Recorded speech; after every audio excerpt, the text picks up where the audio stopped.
Hi again, this is Claire Norell, a yoga teacher and facilitator of trauma-centered, trauma-sensitive yoga, which is an evidence-based adjunct treatment for complex trauma. And this is Complex Trauma and Body-Centered Healing, Part 4, Body-Centered Approaches to Healing Complex Trauma. Our bodies remember wholeness in the midst of fragmentation. And that's from Terry Tempest Williams. A reminder that sometimes learning about trauma in itself can feel overwhelming. So just maybe pay attention to how you feel as you go through this and take care of yourself as needed. If you like, you might take a moment or two to feel your feet on the ground. Maybe see if you can be seated or in a comfortable position. You might take a few deep breaths if you like to do that, or stretch, move your body in some way. And just take a moment to notice how you feel if you like. And whenever you feel ready, you could move forward with the presentation. So, in top-down approaches to trauma, you work mostly with your mind and awareness to develop trauma resilience and to heal from trauma. And so, top-down approaches might include things like psychotherapy, meditation, visualization, affirmations, things where you're using your brain to help heal the trauma in your brain and in your nervous system throughout your body. In bottom-up approaches to trauma, you work mainly with your body to develop trauma resilience and to heal from trauma. So since portions of traumatic memory cannot be accessed cognitively through thinking or verbally with words, it can be really important to work with at least some bottom-up approaches if you're trying to heal from trauma. When the alarm bell of the emotional brain keeps signaling that you are in danger, no amount of insight will silence it. This is where a bottom-up approach to therapy becomes essential. The aim is actually to change one's physiology and relationship to bodily sensations.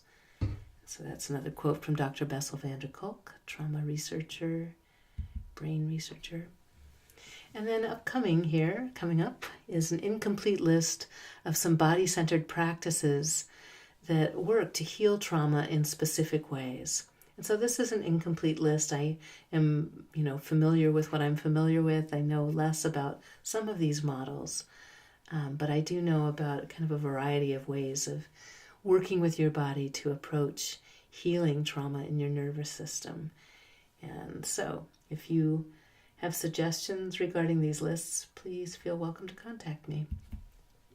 So a first place people often work, almost always, in healing from trauma is learning to calm and regulate the autonomic nervous system. So learning how to bring your body into a feeling of peacefulness. And there's a wide range of body-centered approaches or somatic therapies that work with that. And these are some of them. I'm not going to read them all, but you might look through the list here. You could stop on this page to look a little further if you want to. Another way of using your body to heal from trauma is therapies that focus on releasing patterns of muscular or energetic tension. And there are some therapies that really focus on that. And I would say sensory motor psychotherapy to some extent, somatic experiencing definitely, TRE, I believe EFT also have somewhat of a focus on that, EMDR as well. Practicing interoception or body-centered mindfulness, so that's really practicing reconnecting with what you can feel in your body. TCTSY focuses a lot on that, and some of these other approaches do as well. Reactivating specific areas of your brain and nervous system that may be compromised by trauma. And so again, a lot of different therapies might do this. TCTSY does it in a very intentional way because it was developed at the Trauma Center in Boston, where a lot of brain research into trauma was going on. So they could look at which areas of the brain tended to shut down, and the nervous system overall, which are the areas that tend to shut down when a person's having a traumatic response or a triggered response, and then working with strengthening and reactivating those areas that tend to shut down. But there are other other approaches that do that as well. Reconnecting with oneself and with others through rhythm and synchrony, and a lot of different ways you can do that. Playing music with other people can have that effect, or singing with other people, drumming, therapeutic dance, qigong, tai chi.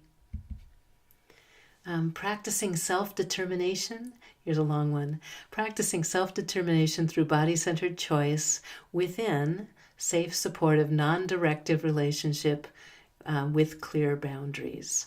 And so that's there. That's really at the core of TCTSY. And it's designed like that to help heal from attachment harm. So harm, from primary caregivers in childhood, the harm in our ability to form relationships with people that are healthy and have boundaries and feel safe, and harm from complex trauma, from neglect, abuse, domination in a variety of forms, or violence. So practicing self-determination through body-centered choice, safe, supportive, non-directive relationship with clear boundaries is at the core of TCTSY, and may or may not be at the core of a lot of other approaches. Sometimes I think, with a lot of the other approaches, it can depend on the particular practitioner. So if this is something that matters to you, you might talk about it with the person you're thinking of working with in healing from trauma. And then some possible treatment goals for body-centered approaches to healing complex trauma. And these are more based on TCTSY because, again, that's where my experience is. Practicing choice. So people with complex trauma have survived or witnessed overwhelming physical or emotional harm from other humans and have been unable to make choices and take action to protect themselves or to protect others from that harm. So there's a lack of choice that's just at the core of trauma. And so we work with reminding our bodies and reminding our, procedural memory, the very unconscious parts of our memory in our bodies and our nervous systems, that we can have choice, that we are in charge of our own bodies. So we work with making simple body-based choices. We practice that. You can work with moving at your own pace. I think a lot of people, the understanding in the field of trauma therapy is that this is really key, that the person who is in recovery, who is working on their own healing, should be the one guiding the pace when and how they feel ready to move forward with anything. And then taking effective action to benefit your experience. Because again, in trauma, that ability has been taken away. And so practicing, giving your body the experience that you can take action to benefit your experience in the world. Connecting with the present and with the passage of time. And this is because people who have complex trauma may frequently lose connection with the present moment and the passage of time. And we looked at that in one of the earlier presentations, how the part of the brain that feels and perceives the passage of time is one of the areas that tends to shut down in trauma and in a triggered trauma response. So one of the ways you can work with healing with that is to practice present moment focus, which is basically mindfulness, right? Just practicing coming back, because usually we can't stay mindful for very long, most of us. So you notice when your mind is wandering and you come back and practice being in the present moment, noticing, maybe sensations in your body, maybe things you can hear or see or feel in different ways. Present moment focus. Also working with creating rhythms. So I mentioned that a moment ago. That can also be healing after trauma.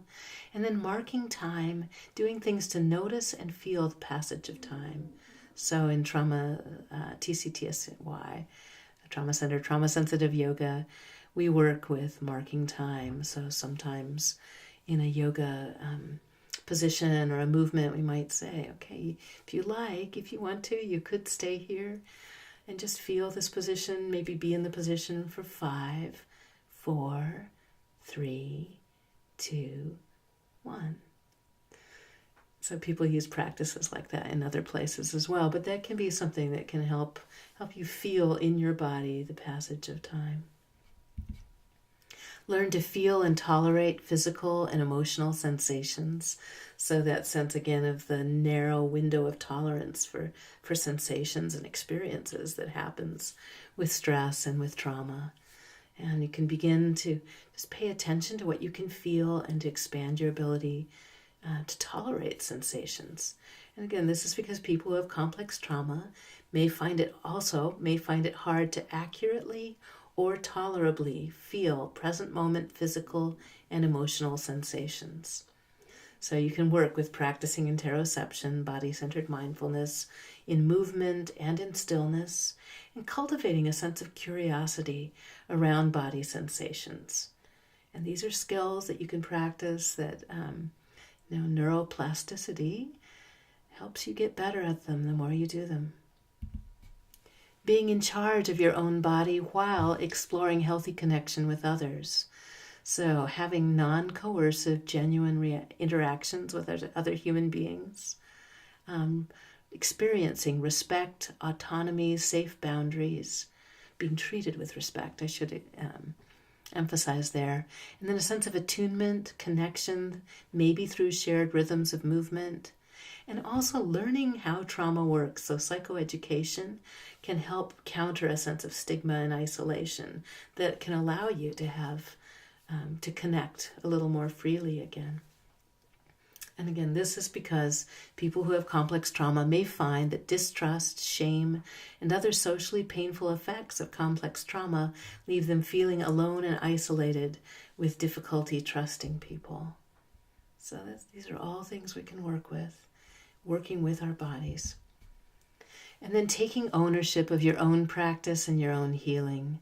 So centering in what you feel and choose, not only in the perceptions of other people, making your own decisions about how you want to continue living in recovery and healing from trauma. And this is because people who have complex trauma may become hypervigilant about the ways that others perceive or respond to them. And some may feel, not everyone, but some may feel a strong need to please other people. And this makes sense, if you've experienced great harm from other human beings. There's reasons why your body, has this kind of unconscious, habitual reaction of being really vigilant, your body and your mind, about how others perceive you. But this is a thing you can also work with, using your body in healing. So, to focus on immediate survival, trauma shuts down connections. For trauma resilience and healing, we can strengthen connections. So strengthening connections with the ability to choose, with the present moment, with the felt sense of your body, with other people, animals, plants, and with a sense of efficacy and interdependence in the world. And that is the end of part 4 of this presentation. Thanks again for your interest in it. If, as I do, you want to make this information more accessible to people, then you're welcome to share it. And perhaps acknowledge or even go to these sources. These are the people whose work I went to create these presentations. And thank you to all of them for their work supporting trauma prevention and healing.